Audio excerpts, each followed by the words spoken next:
नमस्कार। आप सभी का स्वागत है किस्से कहानियों में टेल्स फ्रॉम हार्ट। आज की पौराणिक कथा का शीर्षक है शिव विवाह। चलिए शुरू करते हैं।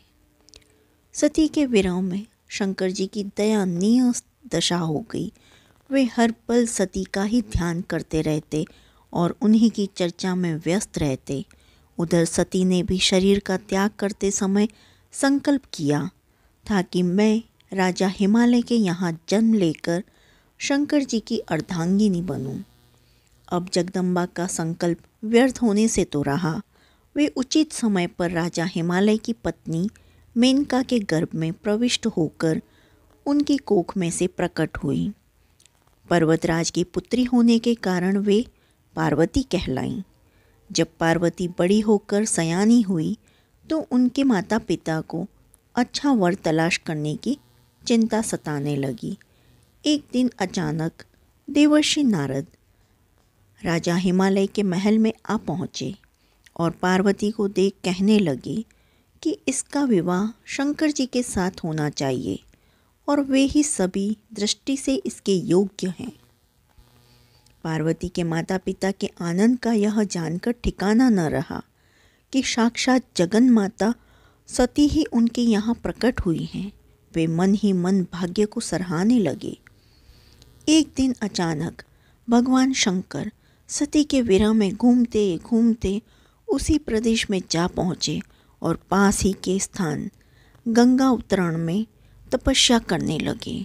जब हिमालय को उसकी जानकारी मिली तो वे पार्वती को लेकर शिव जी के पास गए। वहाँ राजा ने शिव जी से विनम्रतापूर्वक अपनी पुत्री को सेवा में ग्रहण करने की प्रार्थना की। शिव जी ने पहले तो आनाकानी की, किंतु पार्वती की भक्ति देखकर वे उनका आग्रह न टाल सके।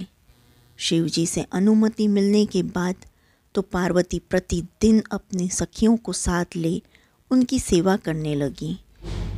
पार्वती हमेशा इस बात का सदा ध्यान रखती थीं कि शिव जी को किसी भी प्रकार का कष्ट न हो। वे हमेशा उनके चरण धोकर चरणोदक ग्रहण करती और षोडशोपचार से पूजा करती। इसी तरह पार्वती को भगवान शंकर की सेवा करते दीर्घ समय व्यतीत हो गया, किंतु पार्वती जैसी सुंदर बाला से इस प्रकार एकांत में सेवा लेते रहने पर भी शंकर के मन में कभी विकार नहीं हुआ। वे सदा अपनी समाधि में ही निश्चल रहते। उधर देवताओं को तारक नाम का असुर बड़ा त्रास देने लगा। यह जानकर कि शिव के पुत्र से ही तारक की मृत्यु हो सकती है, सभी देवता शिव पार्वती का विवाह कराने की चेष्टा करने लगे। उन्होंने शिव को पार्वती के प्रति अनुरक्त करने के लिए कामदेव को उनके पास भेजा, किंतु पुष्पायुध का पुष्प बाण भी शंकर के मन को विशुद्ध न कर सका। उल्टा कामदेव उनकी क्रोधाग्नि में से भस्म हो गए। इसके बाद शंकर भी वहाँ अधिक रहना अपनी तपस्या के लिए अंतराय रूप समझ कैलाश की ओर चल दिए। पार्वती को शंकर की सेवा से वंचित होने का बड़ा दुख हुआ, किंतु उन्होंने निराश न होकर अब की बार तप द्वारा शंकर को संतुष्ट करने की मन में ठानी। उनकी माता ने उन्हें सुकुमार एवं तप के अयोग्य समझकर बहुत मना किया, इसलिए उनका नाम उमा उ प्लस माँ तप न करो नाम प्रसिद्ध हुआ। किंतु पार्वती पर इसका असर न हुआ। अपने संकल्प से वे तनिक भी विचलित नहीं हुई। वे भी घर से निकल उसी शिखर पर तपस्या करने लगी जहाँ शिवजी ने तपस्या की थी। तभी से लोग उस शिखर को गौरी शिखर कहने लगे। वहाँ उन्होंने पहले वर्ष फलाहार से जीवन व्यतीत किया। दूसरे वर्ष वे पर्ण वृक्षों के पत्ते खाकर रहने लगी और फिर तो उन्होंने पर्ण का भी त्याग कर दिया और इसलिए वे अपर्णा कहलाईं।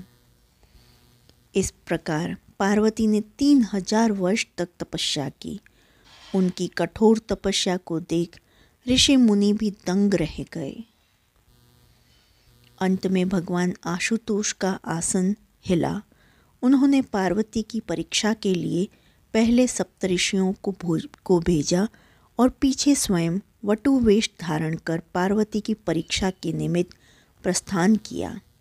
जब इन्होंने सब प्रकार से जांच परख कर देख लिया कि पार्वती की उनमें अविचल निष्ठा है, तब तो वे अपने को अधिक देर तक न छिपा सके। वे तुरंत अपने असली रूप में पार्वती के सामने प्रकट हो गए और उन्हें पाणी ग्रहण का वरदान देकर अंतर्ध्यान हो गए। पार्वती अपने तप को पूर्ण होते देख घर लौट आई और अपने माता से सारा वृतांत कह सुनाया।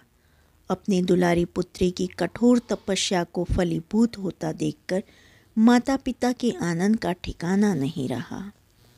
उधर शंकर जी ने सप्त ऋषियों को विवाह का प्रस्ताव लेकर हिमालय के पास भेजा और इस प्रकार विवाह की शुभ तिथि निश्चित हुई। सप्तर्षियों द्वारा विवाह की तिथि निश्चय कर दिए जाने के बाद भगवान शंकर जी ने नारद जी द्वारा सारे देवताओं को विवाह में सम्मिलित होने के लिए आदरपूर्वक निमंत्रित किया और अपने गणों को बारात की तैयारी करने का आदेश दिया। उनके इस आदेश से अत्यंत प्रसन्न होकर गणेश्वर, शंखकर्ण, केकराक्ष, विकृत, विशाख, विकृतानन, दुदुम्ब, कपाल, कुंडक, काकपादोदर, मधुपिंग, प्रमथ, वीरभद्र आदि गणों के अध्यक्ष अपने अपने गणों को साथ लेकर चल पड़े। नंदी क्षेत्रपाल, भैरव आदि गणराज भी कोटि कोटि गणों के साथ निकल पड़े। ये सभी 3 नेत्रों वाले थे। सबके मस्तक पर चंद्रमा और गले में नीले चिन्ह थे। सभी ने रुद्राक्ष के आभूषण पहन रखे थे। सभी के शरीर पर उत्तम भस्म पुती हुई थी। इन गणों के साथ शंकर जी के भूतों, प्रेतों, पिशाचों की सेना भी आकर सम्मिलित हो गई।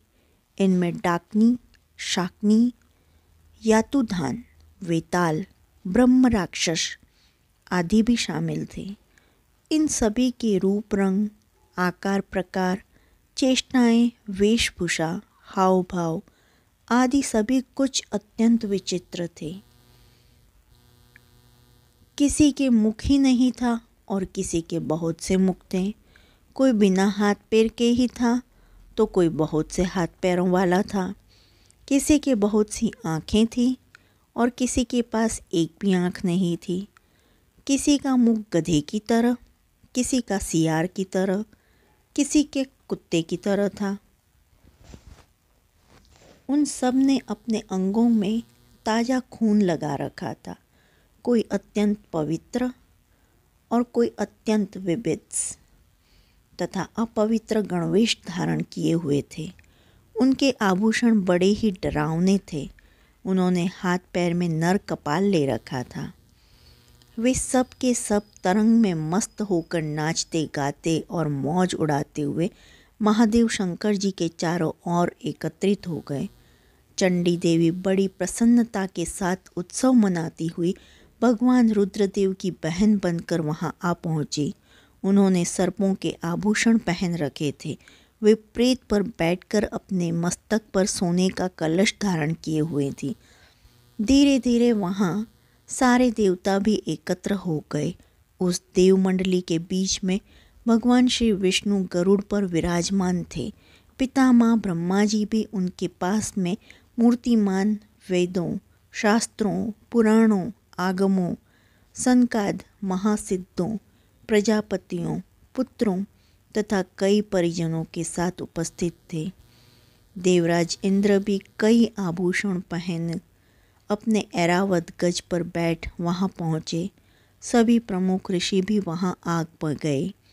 तुम्बरु, नारद, हाहा और हुहु आदि श्रेष्ठ गंधर्व तथा किन्नर भी शिवजी की बारात की शोभा बढ़ाने के लिए वहां पहुंच गए।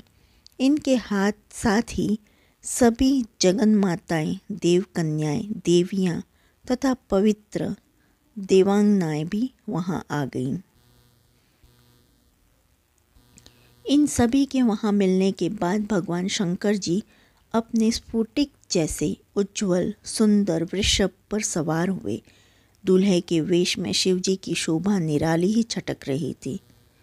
इस दिव्य और विचित्र बारात के प्रस्थान के समय डमरुओं की डमडम, शंखों के गंभीर नाद, ऋषियों महर्षियों के मंत्रोच्चार, यक्षों, किन्नरों, गंधर्वों के सरस गायन और देवांगनाओं के मनमोहक नृत्य और मंगल गीतों की गूंज से तीनों लोक परिव्याप्त हो उठे। उधर हिमालय ने विवाह के लिए बड़ी धूमधाम से तैयारियां की और शुभ लग्न में शिवजी की बारात हिमालय के द्वार पर आ लगी। पहले तो शिवजी का विकट रूप तथा उनकी भूत प्रेतों की सेना को देखकर मैना बहुत डर गई और उन्हें अपनी कन्या का परिग्रहण कराने में आनाकानी करने लगी। पीछे से जब उन्होंने शंकर जी का करोड़ों कामदेवों को लजाने वाला 16 वर्ष की अवस्था का परम लावण्यमय रूप देखा तो वे देह के की सुधि भूल गईं और शंकर पर अपनी कन्या के साथ ही साथ अपनी आत्मा को भी न्यौछावर कर दिया।